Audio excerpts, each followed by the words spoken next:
Jekieo.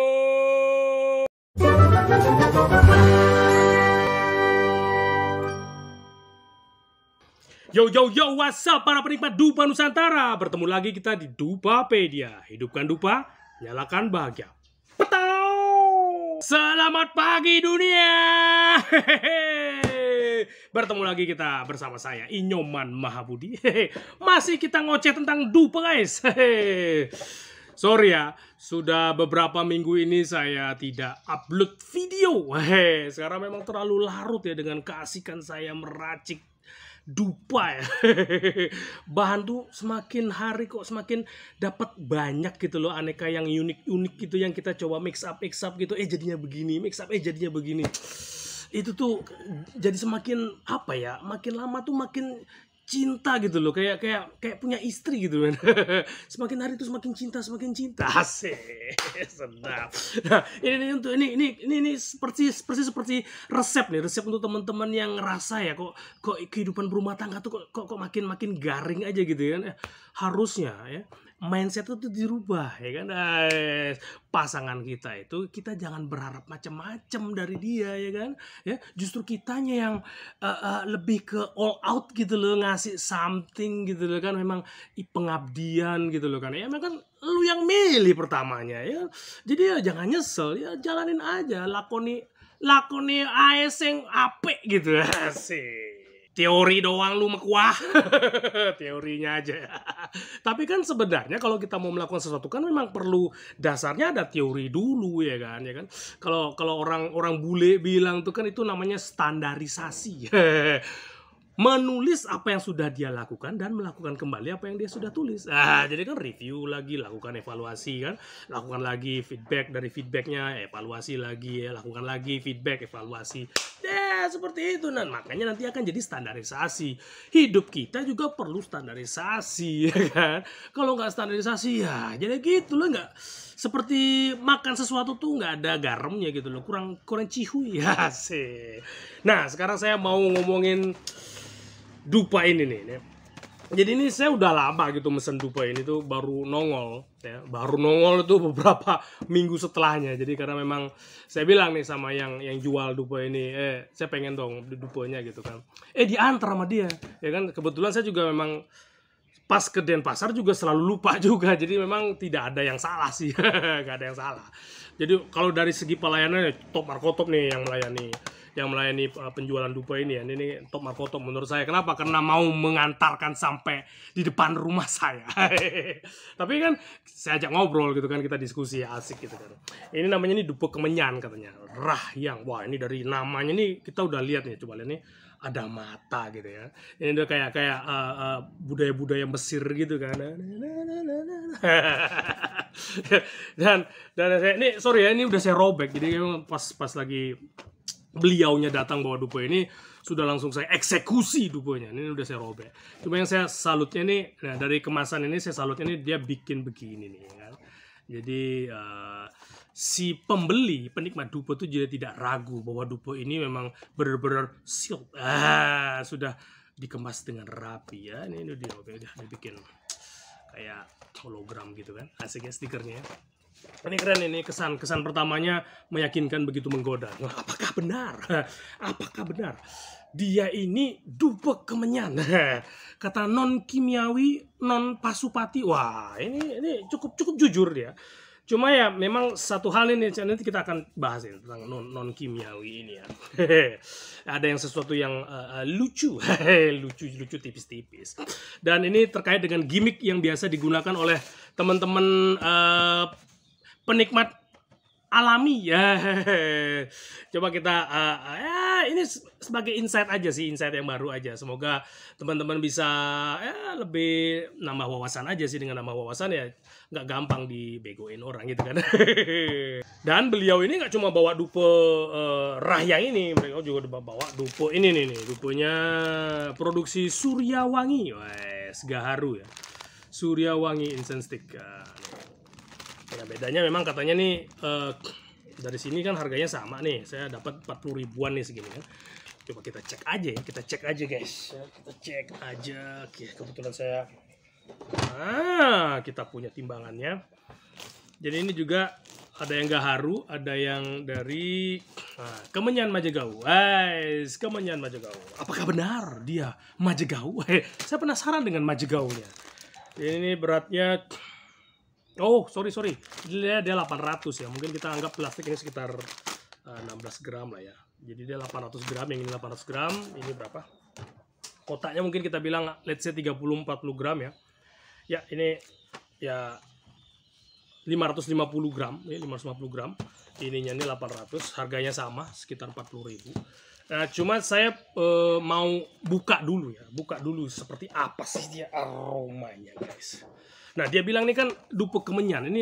Ini seperti kayak saya bilang ya lagi tren lah ya, lagi tren kan dupe Kemenyan, tren gitu kan. Nah, kita lihat apakah tren ini sesuai dengan base yang dia dapat apa nih? Dia kasih tambah lagi. Dia kasih tambahan lagi nih, guys. Apa nih? Wah, ini versi kecilnya kali ya, versi kecil. Wah, seru. Jadi beli dupe ini namanya dupe beranak ini. Jadi beli dupe ini dapat anaknya nih lagi dua biji. Wah, ini KB nih, keluarga berencana. Kita langsung eksekusi ya, guys ya. Ya, ini panjangnya 28 cm ya, guys ya. Potongannya asik ya, enak banget ini dibuat. Ciumannya, nih saya mencium kayunya, kayu yang saya kenal. Apakah benar dia kayu Kemenyan? Manis-manisnya saya kenal nih. Manis-manisnya saya kenalin. Ya, ini kok roman-romannya. Saya mencium sesuatu ini. Roman-roman ini. Nah, bener. Ini bukan Kemenyan ya, guys ya. Ini dupe damar. Istilahnya damar. Dan mungkin gini juga sih.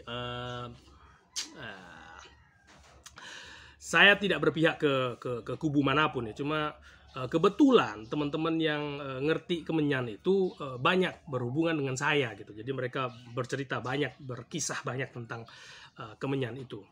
Dan itu hal yang sangat-sangat berbeda menurut kami.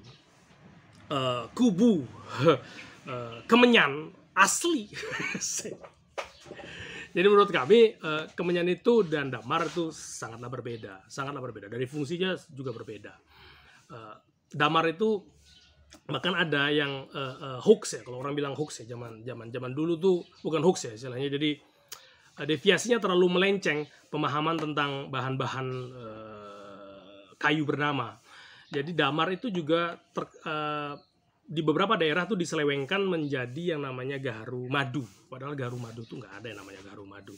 Coba teman-teman lihat lah yang namanya kayu-kayu bertuah ya. Orang jual kayu-kayu bertuah itu di pasar-pasar tradisional biasanya menjual kayu macam-macam lah kan. Kita ngomong dewa dewi, kayu awas sendigi gitu, kayak gitu-gitu kan. Ini ada namanya kayak katanya gaharu madu. Pas kita cium, coba kita lihat karakter kayunya, yaitu kayu damar. Jadi ada banyak daerah abu-abu di bisnis apapun ya, guys ya. Nah, ini sebenarnya kembali ke tanggung jawab moral kita. Apakah kita mau menjalani daerah abu-abu itu, kita paham, tapi kita tetap menjalani, kita tetap membicarakan ketidakpahaman itu kepada orang-orang yang tidak paham, sehingga kita mendapatkan advantage di situ, kita mendapatkan keuntungan. Nah, di situ tanggung jawab moral aja sih. Nah, tanggung jawab moral itu tuh sebenarnya ada kaitan dengan yang namanya hukum karma. Ya, saya bilang tadi, daerah abu-abu gray area itu tuh itu terselubung di banyak macam bidang. Ya, kita ngomong medis juga ada, kita ngomong teknik ada, konstruksi ada, kita ngomong macam-macam lah, kita ngomong you name it lah. Mungkin Anda mau instalasi listrik juga ada, nanti Anda mau bangun rumah juga ada tuh gray area-nya. Nah, ketika Anda tahu di bidang dupe ini, Anda paham di bidang dupe bahwa ini adalah gray area dan Anda bisa memanfaatkan keuntungan di sini dengan melibatkan orang-orang yang tidak paham, dan Anda tidak berusaha untuk memberitahukan itu ke misleading itu, Anda tidak berusaha untuk memberitahukan itu, ya hukum karma itu pasti akan berlanjut, ya kan? Hukum karma itu pasti akan berlanjut kepada Anda. Ketika Anda bikin rumah, ya pasti akan ada Anda terlibat juga pada gray area itu, dan ketidaktahuannya kita itu juga bisa dimanfaatkan dengan tukang-tukang. Tapi ketika kita sudah mulai menyeting, mengalign, kalau kita bilang menyeting pikiran kita, niat kita, sikap kita dengan hal-hal yang baik, dengan hal-hal yang memang ada jujur, kita mulai jujur dari dalam diri kita, kejujuran yang lain itu juga akan bermunculan, tertarik gitu loh pada kehidupan kita. Hal-hal yang jujur akan datang pada kita. Jadi orang tukang yang mau membangun rumah kita juga kan niatnya baik. Terus kita misalnya punya mobil yang rusak, kita perlu diperbaiki, ya tukang ngontirin juga baik. Karena gray area itu ada banyak macam, guys. Ada di mana-mana gray area itu, dan apalagi yang kita ngomong kesehatan gitu, ada banyak gray area gitu kan. Makanya dokter dengan gampangnya dia bilang, ya ini kan saya sudah berusaha yang terbaik gitu kan. Setelah itu ya urusan yang di atas, ya itu benar Pak, tapi itu tetap gray area. Nah, kalau kita sudah menyeting diri kita hal-hal yang baik kan niatnya kita positif, kita akan ketemu dengan dokter yang niatnya positif juga. Nah itu asik ya. Jadi saya tidak menuduh dokter tuh angkat tangan, enggak ya. Cuma ada beberapa kan kita ngomong rumor kan banyak ngomongnya begitu ya, walau-walam dia bilang begitu kan. Saya cuma bekerja yang terbaik, ya tetap kita juga bilang saya juga bekerja yang terbaik nih di dunia ini.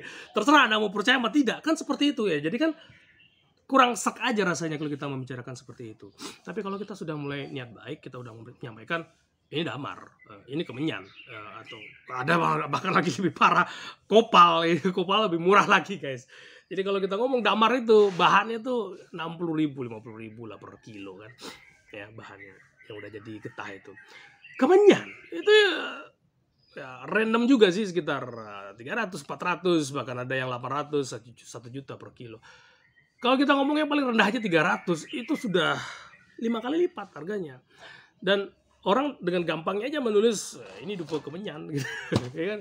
Ya tapi ya it's up to you. Kemungkinan teman-teman yang lagi bikin ini dia tidak paham yang mana namanya dupe kemenyan, yang mana namanya dupe damar.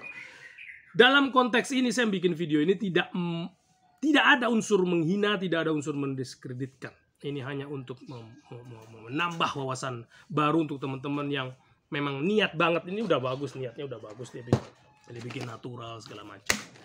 Nanti saya akan cerita tentang natural ini ya. Semoga insight saya bisa membantu teman-teman untuk bisa menggali lagi ilmu-ilmu tentang dupe, sehingga kita, teman-teman di Nusantara yang bikin dupe itu memang bener-bener berisi banget tuh isinya, sehingga kita bisa terbang ya, produk kita tuh terbang keluar Nusantara, dan orang tahu tuh kalau udah orang cium, wah ini aroma damar nih. Perlu teman-teman ketahui ya, aroma damar ini satu-satunya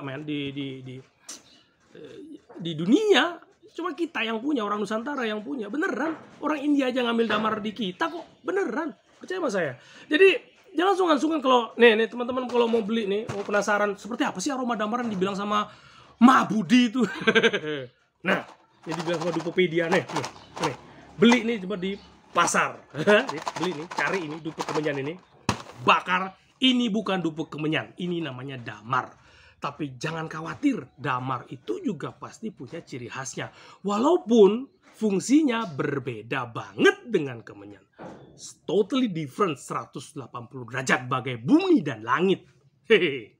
Kita melompat lagi ke dupe gaharu. Nah, gaharu ya. Ini gaharu dengan berat 800 gram. Harganya 40.000. Harga yang tipis-tipis lah, mirip-mirip dengan harga-harga yang ada di pasar-pasar tradisional.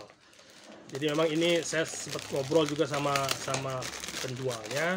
Saya tapi itu terus di sini. Ini lubangnya bukan di atas lubangnya. Saya pikir di atas. Jadi dupe ini sengaja dibuat agar bisa masuk kantong. Kita ngomong gaharu ini rata-rata pasti dia kelas-kelas TGA TGC, yang kelas-kelas harga segini ya, TGA TGC. Terus nanti dari 3 TGC itu kita campur lagi dengan kayu tambahan yang lain ya. Dari kasarnya ini kita bisa lihat bahwa ini adalah kemungkinan nih campuran dari bahan-bahan bekas sulingan, rasanya sih seperti itu. Dan kalau misalnya dia gaharu, mungkin dia bisa lebih halus lagi. Tapi ini agak kasar. Ini pertama kali saya cium lebih keras lengketnya ya. Lengketnya keras. Kemungkinan dia menggunakan lengket ini gunanya supaya niatnya sih pengen membuat konsentrasi resin getah yang ada di gaharu ini cukup banyak konsentrasinya yang ada di dupa ini. Cuma resikonya kita bikin dupa gaharu dengan konsentrasi yang cukup tinggi, itu dia bisa mati api ya.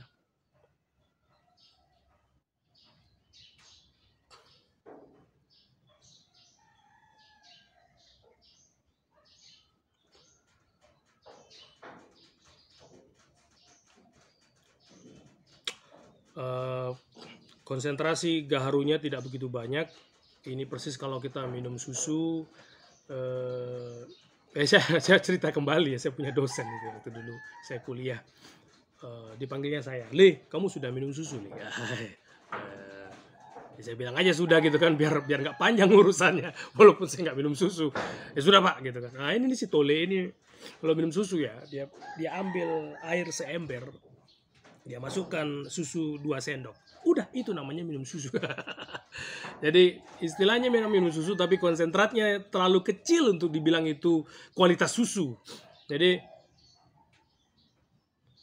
ya memang saya mau bilang apa ya, tambahan bahan lain selain gaharunya ini memang terlalu banyak, sehingga tidak banyak kita bisa menikmati gaharunya di sini. Walaupun memang apa ya, istilahnya itu kan haknya si penjual juga, si pembuat dupa juga. Karena sekian, istilahnya gini, saya bilang ini hasil dari impact dari teman-teman yang menjatuhkan harga. Suatu ketika nih saya pertama kali melihat boomingnya gaharu ini di tahun 2015, 2016 itu saya lihat boomingnya. Itu harga 40.000 itu 1 kilo persis ya, harga 40.000, dan itu enak banget aromanya. Dan tidak bisa kita salahkan pembuat dupa yang memang mau tetap mengikuti jalur Red Ocean. Red Ocean tuh memang pasar yang berdarah-darah, tetap ya, mereka nggak punya pilihan gitu ya. Saya harus memang di sinilah tempat saya. Kudiang men, punapi mentiang kan gitu kan, kalau orang Bali bilang kan, gimana men saya harus menjual gitu kan, karena memang tidak punya no clue lagi gitu, nggak punya insight lagi kemana dia harus menjual gitu loh. Padahal kalau kita memang mau serius, coba kita godok itu dupa gaharu itu dengan serius, dengan skillnya kita, itu nggak hanya pasarnya, coba nggak hanya di Bali aja yang cuma kita ngomong let's say 3 juta 4 juta orang, lebih luas lagi bisa di 230 juta penduduk Indonesia juga ada, kita tarik lagi ada 7 miliar penduduk dunia juga. Mungkin sebagian kecilnya masih ingin menikmati dupa gaharu, ya kan? Ini dikit banget konsentrasi gaharunya. Tapi mungkin untuk orang yang sekedar pada saat dia ini Cen dupa gaharu gitu kan, yang mana dupa gaharu? Ini udah tahu, aneh paling muda Cen. Nih, ditunjuk lah ini kan, diambil, dia bakar. Dan dia tidak menciumnya, dia pokoknya udah ditaruh di beling-belingnya, udah selesai, dia nggak menciumnya. Ya itu mungkin masuk ke pasar itu. Tapi kalau untuk teman-teman yang memang niat, memang mengaturkan aroma dengan niat yang tulus, mengaturkan aroma, di mana aroma itu adalah vibrasinya bagus ya, untuk kita bisa mengalign diri kita dengan universe, dengan alam semesta. Itu dampaknya macam-macam ya kalau kita bisa align, kalau kita bisa menselaraskan diri kita dengan semesta. Kecerdasan semesta itu bisa masuk ke kita. Apapun yang kita inginkan itu akan hadir dalam kehidupan kita. Karena frekuensi pribadi kita sudah sama dengan frekuensi pribadi yang ada di alam semesta. Dan hal itu bisa kita capai dengan apa ya? Dengan kita mengaturkan, dengan kita memberikan, dengan kita melakukan sesuatu gitu loh. Kita yang membuat getaran-getaran alam semesta itu terhubung dengan kita. Jika tidak, ya dong jadinya nggak dapat apa kita gitu. Nah, dengan kita mengaturkan Dan itu bisa macam-macam, nggak cuma aroma aja. Ini kan kebetulan saya berada di bidang aroma ya. Kita mengaturkan aroma itu yang membantu kita, men-trigger kita untuk bisa online, untuk kita bisa memposisikan diri kita, untuk kita bisa menyamakan diri kita, mengharmoniskan diri kita, frekuensi pribadi kita dengan frekuensi pribadi yang ada di alam semesta. Ini dari aroma. Itu bisa suara, guys. Itu bisa dari pikiran. Itu bisa dari visual, dari keindahan. Itu bisa dari rasa kecapan. Pokoknya ada sesuatu yang di panca indera kita, itu yang terhubung dengan pikiran kita, itu semua terkait satu sama lain.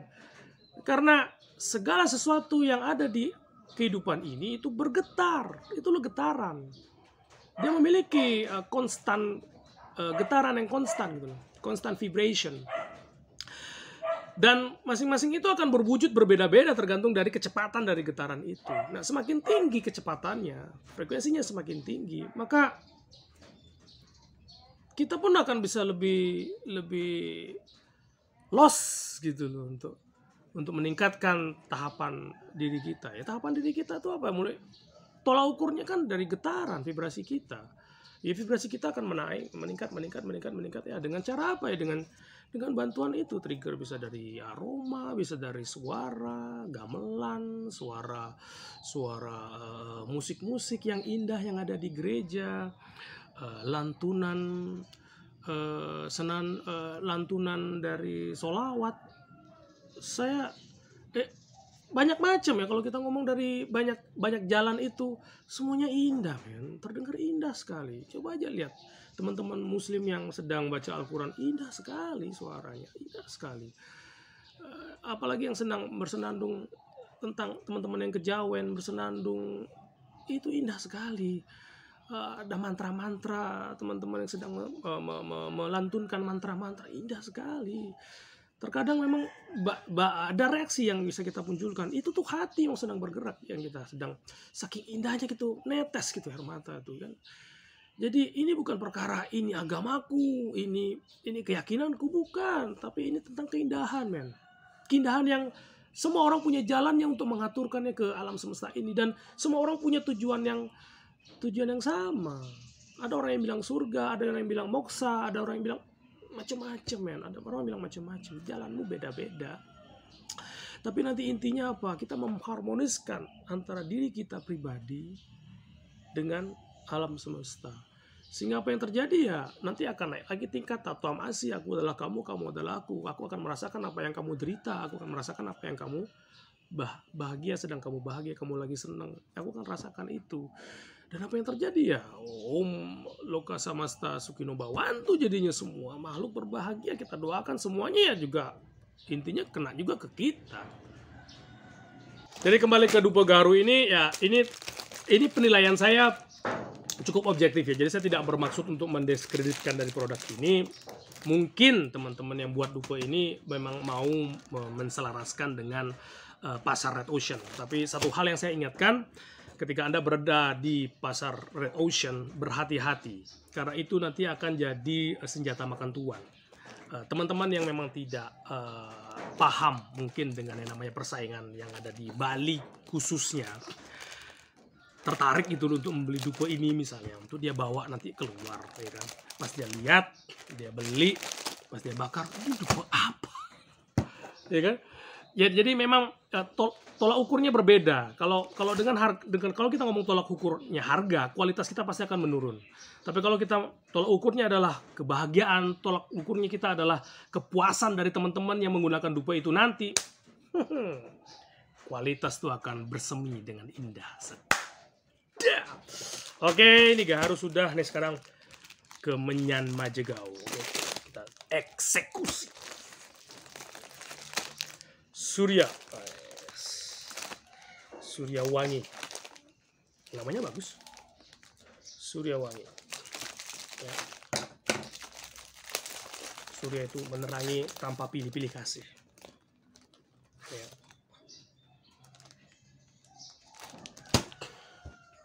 Ini dia masih menggunakan damarnya kencang banget.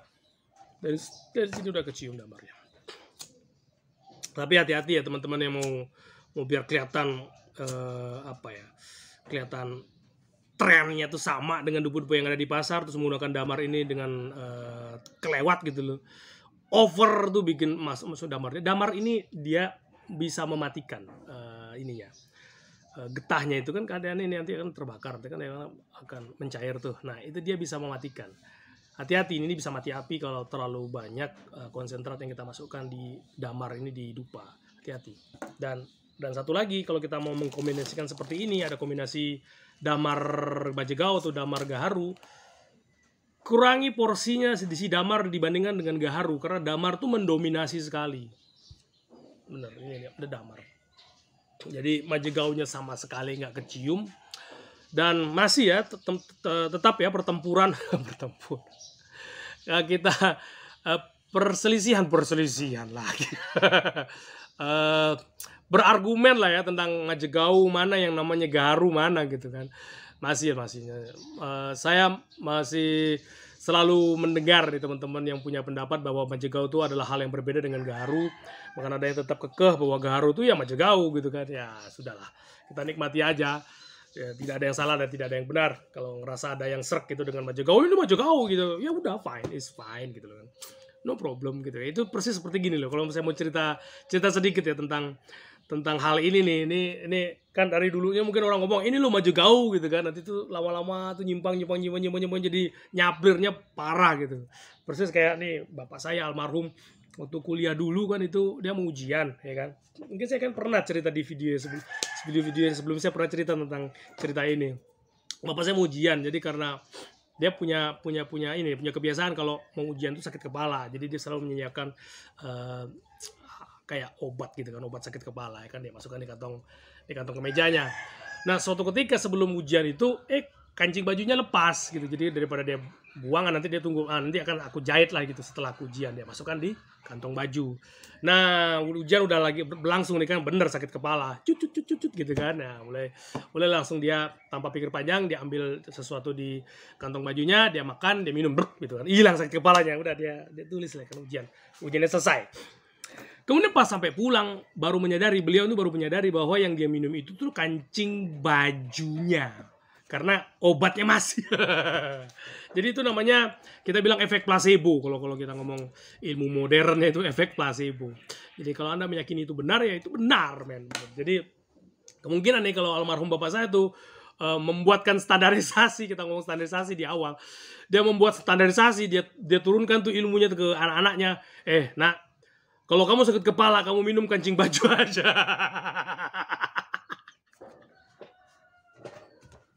Aduh, kram perutku. Sakit kepalamu. Turun-temurun deh itu kadang kan. Saya juga nanti akan menyampaikan ke anak saya. Nah, kalau kamu sakit kepala ya nak, kamu minum kancing baju aja nak. Saya nggak ada nak mani melehang. Nggak ada orang yang berani menyalahkan. Nggak ada, men. Gokil, bapakku loh, masa dia berani berbohong?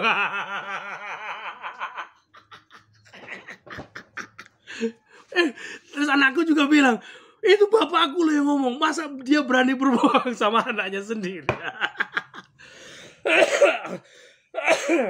Jadi memang ini sebenarnya pembelajaran nih buat kita semua ya guys ya. Jadi saya bukan menghina, nggak ada menghina, beneran nggak ada menghina. Ini nih konteksnya beda, ini sebenarnya hanya untuk unsur kelucuan aja guys. Kalau kita sedang mendapatkan informasi, jangan mengkultuskan. Satu ya, jangan kita mengkultuskan sumber informasi yang kita dapatkan itu, sehingga kita bisa lebih objektif melihat sesuatu. Kita bisa kita list aja dulu, kemudian kita masing-masingnya coba kita pertimbangkan dengan mengadopsi informasi-informasi yang lain, dan kemudian kita bandingkan ya kan, kira-kira mana yang benar. Gandhi pernah bicara, kalau Weda bilang api itu dingin, jangan percaya. Jadi memang harus telusuri lagi, masukkan ke nalar, masukkan ke logika, kemudian tanyakan ke dalam hati, apakah itu sesuai dengan kehidupan kita. That's it. Itu aja sih. Jadi maksud saya sih itu, nggak ada sih maksud saya untuk menghina. Bahwa Anda yang nyebutin ini Kemenyan sebenarnya damar ini salah, enggak juga, yaitu keyakinannya Anda. Bahkan ada seorang jerobalian gitu pernah datang ke saya, nemuin saya, Pak Budi, ini loh Pak, dupe yang bisa nyampe doanya ke atas sana, saya sudah buktikan katanya. Dan jerobalian ngomong begitu, dan saya bilang nggak semua jerobalian begitu. Ingat ya, ini saya bilang salah satunya kebetulan ketemu dengan saya. Kan buktinya jerobalian itu kan punya grade-nya masing-masing kan, ada grade-grade-nya teh. Yang ini katanya dupe Kemenyan yang bisa nyampe doa saya. Pas saya bakar ternyata itu damar. It's fine ya. Kalau dia nganggap itu nyampe doanya di nirwana sana dengan dupe damarnya, it's fine man, fine. Dia yakinnya begitu, nggak apa-apa, nggak ada yang salah toh. Nah, kecuali kalau beliau bertanya begini, Pak, Bapak bisa bedakan Pak dupe Kemenyan dan dupe damar? Kebetulan kan Bapak pengalaman di sini. Ya saya pasti akan jawab. Jadi dalam konteks itu saya tidak berani, karena memang bukan konteksnya saya pada saat itu untuk berdebat. Jadi ya saya bilang, oh ya bagus, cukup itu saja. Dan seorang guru spiritual yang luar biasa pernah menyampaikan, jangan pernah berdebat dengan orang yang tidak paham ya. Jadi sudahlah, itu hanya wasting time aja. Dan kebetulan memang tidak sesuai dengan kapasitas yang kita punya, ya jangan berdebat. Kalau memang orang yang tidak paham itu bertanya kepada kita, ya kita pasti akan sampaikan. Dalam konteks ini juga saya menyampaikan ini, kebetulan teman-teman yang akan nonton video saya ini punya perhatian besar ke dupe. Kalau nggak punya perhatian ya pasti dia tidak akan nonton video saya, pasti itu. Jadi ya tugasnya saya untuk menyampaikan bahwa ada banyak sekali gray area di sana. Di dupa itu banyak sekali gray areanya. Dan di bidang-bidang lain juga banyak gray areanya. Hati-hati teman-teman. Kalau teman-teman paham, tapi teman-teman tetap menjalaninya, ya pasti kita akan dapat juga hasilnya yang akan kita tuai. Kalau kita tanamnya baik, ya pasti akan kita menuai baik. Kalau yang tidak jujur ya juga pasti suatu saat juga kita akan menuai yang ketidakjujuran yang akan banyak, berlimpah ruah bahkan. Hey, it's up to you man, it's up to you. Tapi kalau memang tidak paham ya nggak apa-apa. Ya, oke, guys, thank you ya.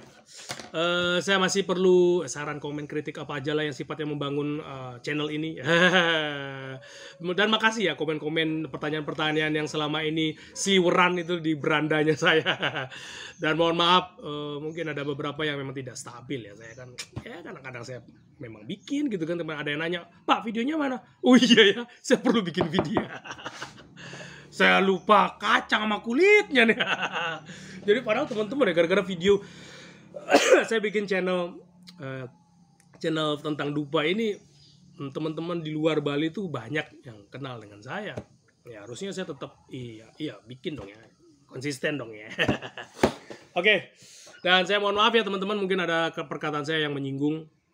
Intinya sih saya nggak ada niat apapun. Niat saya cuma ya pengen cerita aja, pengen cerita dan pengen share aja.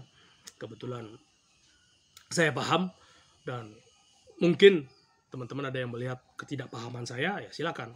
Pintu saya selalu terbuka untuk teman-teman yang mau memberitahukan. Persis kayak ada salah satu teman-teman yang komen tentang, saya ingat banget tuh tentang fiksatif dan DEP, DPG begitu. Dia cerita panjang lebar. Wah, guru, terima kasih banyak atas pencerahan ya. Kan? Jadi intinya saya sih bikin begini bukan saya merasa bahwa saya adalah sumbernya, enggak. Justru saya melihat akan ada sumber-sumber lain yang mau dengan niat baiknya memberitahukan ke saya bahwa ini loh sebenarnya. Kan jadi kita sama-sama belajar. Asik gak sih? Thanks ya teman-teman. Saya Inyoman Mahabudi. Betul.